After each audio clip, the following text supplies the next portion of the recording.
பார்த்தீங்கன்னா இன்க்ரீஸ் பண்ணணும். கொஞ்சம் ஒரு 5 மினிட்ஸ் மட்டும் 1 ஸ்பீடில் பண்ணிட்டு அதுக்கப்புறம் அப்படின்னு சொல்லிட்டு வாங்கிட்டு வர சொல்லியிருந்தேன். மசாலா எல்லாமே போட்டு எல்லாமே பண்ணி ரெடி பண்ணியாச்சு. இந்த டைம் சிக்கனில் வந்து பார்த்துக்கிடுவாங்க. நெக்ஸ்ட் ஆர்டர் நம்மக்கிட்ட கொடுக்கலாம்ல, அதுக்காகவே நான் வந்து 1/2 kg இல்லை 1/4 kg கேட்டாலுமே நான் மீஷோவில் வந்து பார்த்திங்கன்னா மீஷோவில் அடிக்கடிக்க லைவ் போடுவாங்க. இந்த ஆன்லைன் ஷாப்பிங் பண்ணுறவங்களுக்கு தெரியும்னு நினைக்கிறேன். Hi friends, welcome to my channel. இன்றைக்கி என்ன விளாக் பார்க்க போகிறேன்னா என்னுடைய சண்டே ஃபுல் டே ரொட்டீன் தான் வந்து பார்க்க போகிறோம். எப்பயும் போல் காலையில் எழுந்தேன். இன்றைக்கி வந்து பார்த்திங்கன்னா 4:50 நம்ம எழுந்தேன். 4:50 எழுதிச்சு. அதுக்கப்புறம் எழுந்துட்டு வந்து குளிச்சுட்டு தண்ணி தெளிச்சுட்டு பூஜைலாம் வந்து பண்ணி முடிச்சாச்சு சூப்பராக. இன்னமும் வந்து பார்த்திங்கன்னா பிரம்ம முகூர்த்த பூஜை பண்ணிகிட்டு தான் இருக்கேன். இன்னும் முடிக்கலை. இன்னும் முடிக்கிறதுக்கு கொஞ்சம் டேஸ் இருக்குது. வீடியோலாம் வந்து எடுக்க முடியல. அந்த பிரம்ம முகூர்த்த பூஜை பண்ணுற விலாக் வந்து அது என்ன ஆகுதுன்னா, நான் வந்து கொஞ்சம் அதை ஷேர் பண்ண டைமுக்கு எழுந்திருக்குன்னா நான் வந்து கொஞ்சம் கிளம்புறதுக்கே வந்து டைம் ஆகிடுது. அதனால் வந்து பார்த்திங்கன்னா அதெல்லாம் எடுக்க முடியாது.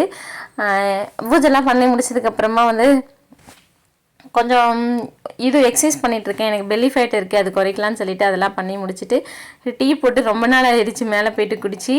லீவுனா தான் வந்து பார்த்திங்கன்னா மேலே போகிறது. இப்போல்லாம் மேலே போகிறதே கிடையாது டீ குடிக்கிறதுக்கு. கீழே உட்காந்து வந்து குடிச்சிட்டு சமைக்க வந்து ஸ்டார்ட் பண்ணிவிடுவோம் ஒர்க்கிங் டேஸ் எல்லாம். இன்றைக்கி லீவுன்னு சொல்லிட்டு மேலே போய்ட்டு நல்லா உட்காந்து பொறுமையாக குடிச்சிட்டு அப்புறமா வந்தேன். வந்துட்டு கேக் வந்து ஆர்டர் இருந்துச்சு ஒரு 1/2 kgயில். கடைக்கு வந்து போயிட்டு வந்துட்டேன். மெயின் ரோட்டில் வந்து பார்த்திங்கன்னா நான் கிளாஸுக்கு போகிற வழியில் வந்து ஒரு கடை இருக்குது. அவங்க தான் வந்து பார்த்திங்கன்னா கொஞ்சம் சீக்கிரமாக வந்து திறந்துருவாங்க அந்த தாத்தா. மற்ற கடைக்காரெலாம் வந்து பார்த்திங்கன்னா 7 மணிக்கு மேலே தான் திறப்பாங்க. 6:30க்கெலாம் வந்து பார்த்திங்கன்னா கடைக்கு போயிட்டேன். தம்பி இப்போ எல்லாம் தூங்கிட்டு இருக்கும்போதே நம்ம வந்து கேக் வந்து செய்ய ஸ்டார்ட் பண்ணிடலான்னு சொல்லிட்டு திங்ஸ் எல்லாம் வாங்கிட்டு வர போயிருந்தேன். அப்படியே வந்து வாங்கிட்டு வந்தாச்சு. சோப்பு, துணி பவுடர், துணி சோப்பு, அப்புறம் பாத்திரம் விளக்கு சோப்பு, டீ தூள், சர்க்கரை, முட்டை, அப்புறம் பூண்டு இதெல்லாம் வந்து வாங்கிட்டு வந்திருந்தேன். இது வாங்கிறதுக்கு என்கிட்ட கரெக்டாக 200 தான் நானே எடுத்துகிட்டு போயிருந்தேன். அதுதான் என்கிட்ட இருந்ததும். ஹஸ்பண்ட் வந்து இன்னும் கொடுக்கல, சேலரி இப்போ தான் வந்திருக்கு, இனிமேல் தான் கொடுப்பாங்க. அதை வந்து வாங்கிட்டு வந்து 200 வந்து காலி பண்ணிட்டு வந்தாச்சு. 2 ரூபாவோ என்னதோ மீதி கொடுத்துருந்தாங்க. வாங்கிட்டு வந்து எல்லாத்தையும் எடுத்து வச்சுட்டு அதுக்கப்புறம் நான் ஸ்பாஞ்ச் கேக் வந்து ரெடி பண்ணுறதுக்கு வந்து எடுத்து எல்லாத்தையும் மெஷர்மெண்ட் பண்ணி எடுத்து வச்சுட்டு இருந்தேன். வெனிலா ஸ்பாஞ்ச் என்றதுனால இந்த எப்பயும் போல் நார்மலான ஸ்பாஞ்ச் வந்து ரெடி பண்ணிகிட்ருக்கேன். 1/2 kg தான் என்னும் போது நமக்கு 3 முட்டையே போதும், அதிகமாகலாம் தேவைப்படாது. இதுவே ஃபைனல் பண்ணி முடிக்கும் போது ஒரு 700 கிராம் கிட்ட வந்து வந்துடும். கண்டிப்பாக வந்து பார்த்திங்கன்னா கேக் யாராச்சும் வாங்குறீங்க அப்படின்னா பேக்கரியை விட இந்த ஹோம் பேக்கர் வந்து பார்த்திங்கன்னா நாங்கள் வெயிட் வந்து எப்போவுமே கம்மியாக கொடுக்கவே மாட்டோம். கண்டிப்பாக 100 கிராமுக்கு மேலே வந்து எக்ஸ்ட்ரா வெயிட் வந்து இருக்கும். அதனால் வந்து பார்த்திங்கன்னா இந்த வீடியோ பார்க்குற யாராச்சும் கேக் வாங்குறீங்கன்னா ஹோம் பேக்கர்கிட்ட வந்து வாங்கி பாருங்கள். ஹைஜீனிக்காகவும் இருக்கும். என்ன சொல்கிறது, டேஸ்ட் வந்து பார்த்திங்கன்னா எந்த ஒரு குறையும் இல்லாமல் பார்த்து பண்ணுவோம் நாங்கள். அதனால் கண்டிப்பாக நீங்கள் ஹோம் பேக்கர்கிட்ட வந்து ட்ரை பண்ணலாம் நான் நினைக்கிறேன். நீங்கள் அவங்களுக்கு சப்போர்ட் பண்ண மாதிரி இருக்கும். நீங்கள் நல்லதாக ஒரு என்ன சொல்கிறது கேக் சாப்பிட்ட மாதிரி இருக்கும். கண்டிப்பாக ட்ரை பண்ணி பாருங்கள். அதுக்கப்புறம் வந்து பார்த்திங்கன்னா egg, sugar, cake gel method தான் நான் யூஸ் பண்ணிகிட்ருக்கேன். அதனால் கேக் ஜெல் இது எல்லாத்தையும் போட்டு ஃபஸ்ட்டு வந்து பீட் பண்ணணும். எல்லாத்தையும் சேர்த்தாச்சு. சேர்த்துட்டு பீட் பண்ண வந்து ஸ்டார்ட் பண்ணுறேன். ஒரு ஸ்பீடாக தான் வந்து பார்த்திங்கன்னா இன்க்ரீஸ் பண்ணணும். கொஞ்சம் ஒரு 5 மினிட்ஸ் மட்டும் 1 ஸ்பீடில் பண்ணிட்டு அதுக்கப்புறமா நம்ம ஸ்பீடு வந்து மாற்றி வந்து வச்சுக்கலாம். இங்கே தான் வந்து பார்த்திங்கன்னா ஃபஸ்ட்டு இங்கே வந்து ஒரே ஒரு இந்த ஃப்ளக் தான் இருக்குது, சுவிட்ச் பாக்ஸு. அதனால் வந்து ஃபஸ்ட்டு பேட்டர் வந்து ரெடி பண்ணிட்டேன். அதுக்கப்புறம் மோட்டிஜி வந்து இன்னைக்கு கேக் செஞ்சுட்டு நான் வந்து ரூமில் வந்து எடுத்து வச்சுருவேன். இங்கே வந்து நம்ம வந்து ரெகுலராக வந்து கேக் பண்ணுறதில்ல. எப்போயாச்சும் வந்து பார்த்திங்கன்னா வீக்குக்கு 1 கேக்கு இல்லை 2 கேக் அந்த மாதிரி தான் ஆர்டரில் வரும். அதனால் வந்து வேணுன்றப்போ மட்டும் எடுத்துகிட்டு வந்து வச்சு யூஸ் பண்ணிப்பேன். அப்புறம் தம்பி பாப்பாவும் அமைதியாக இருக்க மாட்டாங்க. பாப்பா வந்து என்ன பண்ணுறேன்னா அந்த சுவிட்செல்லாம் துருவி விட்டுட்டே இருக்கா. அதனால் எடுத்துகிட்டு போய் வச்சுருவேன். செஞ்சு முடிச்சிடுவோன்னே பேட்டர் வந்து சூப்பராக வந்து ரெடி பண்ணிவிட்டு டின்னில் வந்து பட்டர் ஷீட்லாம் போட்டு அதில் வந்து வச்சாச்சு. அதுக்கு முன்னால் வந்து பார்த்திங்கன்னா ஓடிஜி ஃப்ரீ ஹீட் வந்து போட்டிருக்கேன் 10 மினிட்ஸு. 180 டிகிரி செல்சியஸில் வந்து பார்த்திங்கன்னா 10 மினிட்ஸ் ஃப்ரீ ஹீட் பண்ணிவிட்டு தான் வந்து பார்த்திங்கன்னா பேட்டர் வந்து வேக வைக்கணும். அப்படியே வேக வச்சா வேகாதான்னு கேட்காதீங்க, வேகும். என்ன ஒன்று கொஞ்சம் டைம் எடுக்கும். அதனால் வந்து பார்த்திங்கன்னா நம்ம வந்து எப்போவுமே ஓடிஜி வந்து ஃப்ரீ ஹீட் பண்ணிட்டு தான் வந்து வேக வைக்கணும். கேக் வந்து பார்த்திங்கன்னா வேக போட்டுட்டு துணி இருந்துச்சு ஊற வச்சுட்டு இருக்கும் போதே இப்போ வந்து பால் வந்து வந்துருச்சு. இங்கே வந்து பார்த்திங்கன்னா சொசைட் கார் தான் வந்து இந்த கவர்மெண்ட் பால் கார் தான் வந்து பால் வந்து எடுத்துகிட்டு வருவாங்க. ஒரு இடத்துல வந்து நிற்பாங்க. எங்கள் வீட்டாண்ட இருக்கிற ஒரு 4-5 வீடு வந்து போயிட்டு நாங்கள் வாங்கிப்போம். எல்லா தெருவுலையுமே வந்து பார்த்திங்கன்னா போவாங்க. ஒரு ஒரு இடத்துல போயிட்டு நிற்பாங்க. நம்ம போயிட்டு வாங்கிட்டு வந்துடணும். ரெகுலராக வந்து அதே இடத்துல தான் வந்து நிற்பாங்க. இங்கே நம்ம வீட்டுக்கு பக்கத்து வீட்டாண்ட வந்து நிற்பாங்க.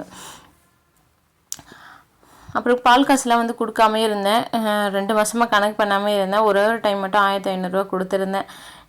இந்த மாதம் போன மாதம் எல்லாத்தையும் கணக்கு பண்ணி 30ஆம் தேதியோட முடிச்சாச்சு. மொத்தம் வந்து பார்த்திங்கன்னா 2800 என்னவோ வந்துருந்துச்சு 2 மாதத்துக்கு பால் காசு சேர்த்து.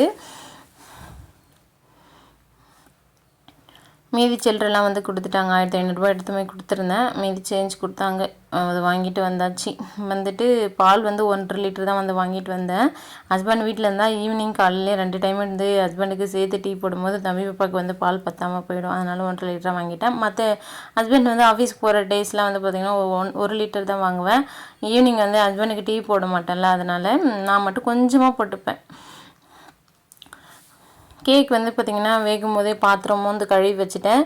துணி வந்து ஊற வச்சுருந்தேன். அதை துவைக்கலான்னு சொல்லி நினச்சிட்டு இருந்தேன். ஆனால் வந்து பார்த்திங்கன்னா நம்ம ஓடிஜி வந்து அப்பப்போ டெம்பரேச்சர் வந்து அதிகமாகிடும் இல்லைனா கம்மியாகிடும். அதை பார்த்து அட்ஜஸ்ட் பண்ணி விட்டுட்டே இருப்பேன்.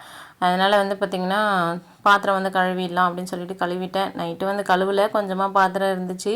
சண்டே தானே பொறுமையாக கழுவிக்கலாம்னு சொல்லிவிட்டு விட்டாச்சு. அப்புறம் சரியான பசி வந்துருச்சு. ஒரே கண்டினியூவாக வேலை வந்து செஞ்சுட்டே இருந்ததுனால நேற்று சாம்பார் வந்து ஃப்ரிட்ஜில் இருந்துச்சு. கொஞ்சம் 2 தோசை மட்டும் போட்டு சாம்பார் சூடு பண்ணி சாப்பிட்டுட்டேன். சாப்பிட்டுட்டு வந்த பண்ணி வந்து பார்த்திங்கன்னா கேக்கும் வந்து ரெடியாக இருந்துச்சு. எடுத்து வச்சுட்டு துணியை வந்து துவைக்க போயிட்டேன். கேக் வந்து பார்த்திங்கன்னா கரெக்டாக ஒரு 40 நிமிஷம் வந்து பார்த்திங்கன்னா வெந்துச்சு. அது இப்போ தான் வந்து பார்த்திங்கன்னா நல்லா வந்து ஸ்பாஞ்சி சூப்பராக வந்து கிடச்சிச்சு. அம்மா வந்து நேற்று கொஞ்சமாக வந்து துணி துவைச்சிருந்தாங்க. நான் துவைக்கல. உள்ளே இருந்த ட்ரெஸ் எல்லாம் மட்டும் அப்படியே இருந்துச்சு. பாத்ரூமாண்ட இருந்த ட்ரெஸ் எல்லாம் அம்மாவே துவைச்சி வச்சுட்டு போயிட்டாங்க. நான் அலசி வந்து காய வச்சுட்டேன். அம்மா நேற்று வந்து ஊருக்கு கிளம்பிட்டாங்க.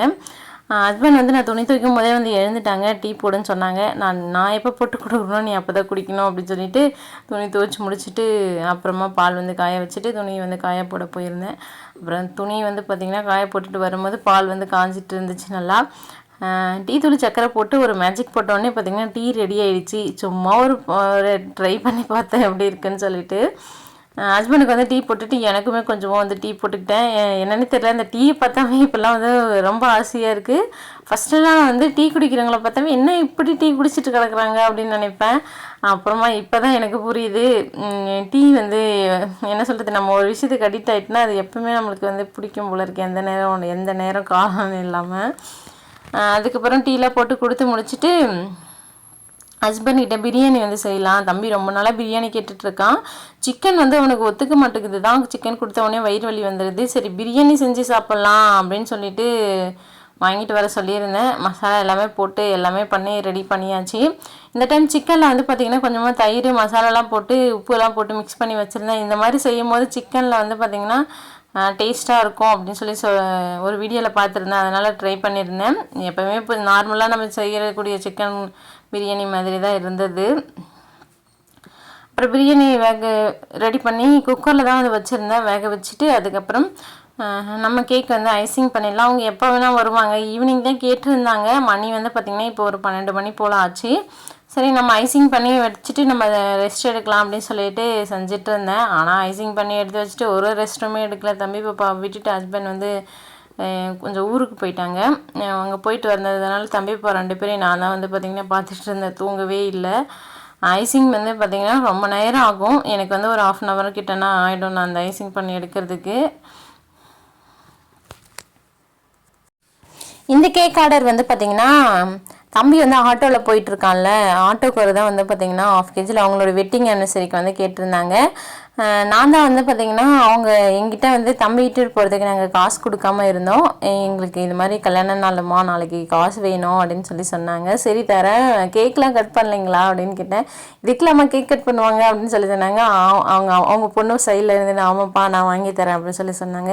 அப்புறம் இவங்க சொன்னாங்க இவங்க ஹோம் கிட்ட வீட்லேயே ரெடி பண்ணுறாங்கம்மா, வேணும்னா சொல்லு நம்ம இவங்கக்கிட்டே சொல்லிக்கலாம் அப்படின்னு சரிப்பா 1/2 kg சொல்லுப்பா அப்படின்னு சொல்லியிருந்தாங்க. நானும் சரின்னு செய்ய ஆரம்பிச்சிட்டேன். வெண்ணிலா ஃப்ளேவரில் தான் கேட்டிருந்தாங்க. வெண்ணிலா ஃப்ளேவரே போதும், 1/2 kg மட்டும் ஈவினிங்காக வந்து வாங்கிக்கிறோம் அப்படின்னு சொன்னாங்க. நான் வந்து கொஞ்சம் சீக்கிரமாக செஞ்சுட்டா நம்ம மட்டும் ரெஸ்ட் எடுக்கலாம் நல்லா அப்படின்னு சொல்லிட்டு சீக்கிரமாக வந்து செய்ய ஸ்டார்ட் பண்ணியிருந்தேன். இந்த கேக் ஆர்டர் எனக்கு எப்படி வந்துடுச்சுன்னா, நானே கேட்டு வாங்கினதாக இருந்தாலும் ஆனால் அவங்களுக்கு எப்படி நான் கேக் செய்கிறேன்னு தெரியும்னா, நான் வந்து வீட்டுக்கு வெளியில் பேனர் வந்து செட் பண்ணியிருந்தேன். போன வாரம் வியாழக்கிழமை தான் வந்து பார்த்திங்கன்னா அது வச்சு ஒரு 4 நாள் ஆகுது. ஒரு 1/2 kg கேக் வந்து ஆர்டர் வந்து கிடச்சிருக்குன்னு வச்சுக்கோங்களேன். அந்த பேனர் வைக்கிறதுக்கு முன்னால் ஒரு விஷயம் யோசித்தேன். ஏன் வளர்பிறையில் வைக்காமல் நம்ம தேய்பிறையிலே வந்து ஒரு வளர்பிறையில் சேர்ந்தால் அது வந்து நல்லா வளரும் அப்படின்னு சொல்லுவாங்க. நம்ம வந்து இப்போ ஸ்டார்ட் பண்ணல, பேனர் தானே இப்போ வைக்கிறோம் அப்படின்னு சொல்லிட்டு வச்சுட்டேன். நமக்கு ஒரு கிலோவில் ஒரு கேக் வந்தால் கூட போதும், இந்த பேனர் வந்து வைக்கிறோம். இந்த 1 வீக்கில் 1 கிலோ வச்சு ஆர்டர் வராதா அப்படின்னு நினச்சி தான் வந்து பார்த்திங்கன்னா நான் வந்து யோசித்து வச்சேன். நான் நினச்ச மாதிரியே வந்து பார்த்திங்கன்னா 1/2 kg வந்து ஆர்டர் வந்துச்சு. இந்த 1/2 kg செய்யறதுனால நிஜமாகவே சொல்கிறேன், எனக்கு வந்து பெருசாக எதுவுமே லாபம் கிடைக்காது. இருந்தாலும் நம்ம இந்த கேக் வந்து செஞ்சு கொடுக்கும்போது அவங்க சாப்பிடுவாங்க. நெக்ஸ்ட் ஆர்டர் நம்மக்கிட்ட கொடுக்கலாம்ல, அதுக்காகவே நான் வந்து 1/2 kg இல்லை 1/4 kg கேட்டாலுமே நான் வந்து செஞ்சு கொடுக்கலாம் அப்படின்ற மைண்ட் செட்டில் தான் இருந்தேன். கேக் வந்து ஐசிங் பண்ணி முடிச்சதுக்கப்புறம் பிரியாணி வந்து ரெடியாக இருந்துச்சு. தம்பி பாப்பாவுக்கு போட்டு கொடுக்கலான்னு சொல்லிட்டு 2 பேருக்கு போட்டு வச்சுட்டு இருந்த தட்டில் தம்பிக்கு வந்து முட்டை, இந்த 65 ஆனியன் ரைத்தா இதெல்லாம் வச்சு கொடுக்கும்போது தம்பி வந்து வாவ் சூப்பராக இருக்குது அப்படி சொல்லி லைக் பண்ணி சாப்பிடுவான். அதுக்காக முட்டை மட்டும்தான் வேக வச்சுருந்தேன், 65லாம் வந்து செய்யலை. பாப்பாவுமே வந்து பார்த்திங்கன்னா தம்பிக்கு ஏதாச்சும் கொடுத்தனா எனக்கு இல்லையான்னு கேட்பா. அவளுக்கும் ஒரு பிளேட்டில் போட்டு கொடுத்தேன். ஆனால் 2 பேருமே சாப்பிடல, வேஸ்ட் பண்ணிட்டாங்க. வெளியில் தான் நாய்க்கு தான் எடுத்துகிட்டு போயிட்டு போடுற மாதிரி ஆயிடுச்சு. அதுக்கப்புறம் நம்மளுடைய கேக் வந்து பார்த்திங்கன்னா ஈவினிங்காக வந்து ஒரு 3 மணிக்கு போல் நான் வந்து ரைட்டிங் பண்ணலாம் அப்படின்னு சொல்லிட்டு எடுத்து எழுதினேன். 2 டைம் வந்து அழைச்சிட்டேன். இது வந்து 3வது டைம் தான் வந்து பார்த்திங்கன்னா எழுதிருந்தேன். அவங்களுடைய பொண்ணு வந்து பார்த்திங்கன்னா ஹாப்பி ஆனிவர்சரி அப்பா அம்மா போட்டு கொடுங்க அப்படின்னு சொல்லி கேட்டிருந்தாங்க. என்னால் முடிஞ்ச வரைக்கும் ட்ரை பண்ணி எழுதியிருந்தேன். அதுக்கப்புறம் கேக்கெல்லாம் செஞ்சு முடித்தோடனே ஃபைனலாக வந்து இந்த வீடு பார்க்கணுங்களா இப்படி தான் இருக்கும். 7 மணி ஆகிடுச்சு நைட்டு. ஹஸ்பண்ட் வந்து பார்த்திங்கன்னா டேங்க் வந்து இன்றைக்கி க்ளீன் பண்ணுறதுக்காக போயிட்டாங்க. தண்ணி எதுவும் இல்லாதனால அப்படியே வந்து விட்டுட்டேன். அதுக்கப்புறம் 8 மணிக்கு மேலே தான் தண்ணி போட்டிருந்தாங்க நைட்டு. அதுக்கப்புறமா கிச்சன் ஃபுல்லாக க்ளீன் பண்ணி விட்டுட்டு பிரியாணியே வந்து பார்த்திங்கன்னா மதியம் செஞ்சதே இருந்தது. அதையே வச்சு எல்லாருக்கும் சாப்பிட்டுட்டோம். ஃபஸ்ட்டு தம்பி பக்கம் நான் வந்து ஊட்டி விட்டுட்டேன். அதுக்கப்புறம் நானும் ஹஸ்பண்டும் சாப்பிட்டு முடிச்சுட்டு கிச்சன் ஃபுல்லாக நாங்கள் வந்து க்ளீன் பண்ணி வச்சுட்டேன். காலையிலே 5 பூஜை பண்ணோம்ல அதுக்காக. ஹஸ்பண்ட் வந்து கொத்தமல்லி வந்து வாங்கிட்டு வந்திருந்தாங்கல்ல, அது வந்து வதங்கி போன மாதிரி இருந்துச்சு. இந்த மாதிரி ஒரு பாட்டிலில் தண்ணி பிடிச்சி போட்டு உடனே நல்லா ஃப்ரெஷ்ஷாக வந்து ஆயிடுச்சு. இந்த மாதிரியே வந்து நிறைய நல்லா போட்டு வச்சு ஆனால் தாங்காதுன்னு கண்டிப்பாக எனக்கு தெரியும். கொத்தமல்லி வந்து கொஞ்சம் தண்ணியோடு நம்ம ஃப்ரிட்ஜில் வச்சோன்னே வந்து பார்த்திங்கன்னா அழுகி போயிடும். கொஞ்சம் ஃப்ரெஷ்ஷாக இருந்த மாதிரி இருந்துச்சு. சரி நாளைக்கு எடுத்து வச்சுக்கலாம் ஃப்ரிட்ஜுக்குள்ளே அப்படின்னு சொல்லிட்டு அப்படியே வந்து விட்டுட்டேன். கொஞ்சமாக அந்த வேர் முழுகிற அளவுக்கு மட்டும் வந்து தண்ணி விட்டு வச்சுருந்தேன். பார்க்கும்போது நல்லாவே இருந்துச்சு. நம்ம வீட்டில் வளர்க்குற மாதிரி ஒரு ஃபீல் ஆச்சு. நல்லாயிருக்கு பேர்டில் இந்த மாதிரி பார்க்கும்போது. அதுக்கப்புறம் இது வந்து பார்த்திங்கன்னா திங்கட்கிழமை நான் மீஷோவில் வந்து பார்த்திங்கன்னா மீஷோவில் அடிக்கடிக்க லைவ் போடுவாங்க. இந்த ஆன்லைன் ஷாப்பிங் பண்ணுறவங்களுக்கு தெரியும்னு நினைக்கிறேன். இந்த நார்மல் டைமில் வந்து பார்த்திங்கன்னா இந்த டாப் வந்து 330 ரூபாவோ என்னவோன்னு நினைக்கிறேன். ஆனால் 250க்கு வந்து வாங்கியிருந்தேன், 250 ரூபாய்க்கு.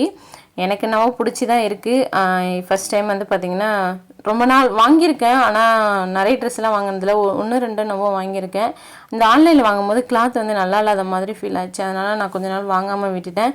இப்போ சுத்தமாக ட்ரெஸ் இல்லைன்னு சொல்லிட்டு இந்த 2 ட்ரெஸ் வந்து ஆர்டர் போட்டிருந்தேன். இது 2மே ஒரு சேம் டைமில் வந்து பார்த்திங்கன்னா டெலிவரி பண்ணியிருந்தாங்க. எப்படி இந்த ட்ரெஸ்ஸில் எந்த ட்ரெஸ் உங்களுக்கு பிடிச்சிருக்குன்னு சொல்லிட்டு கமெண்ட்ஸில் சொல்லுங்கள். இந்த விளாக் இதோட முடியுது. பாய், நெக்ஸ்ட் வீடியோவில் பார்க்கலாம்.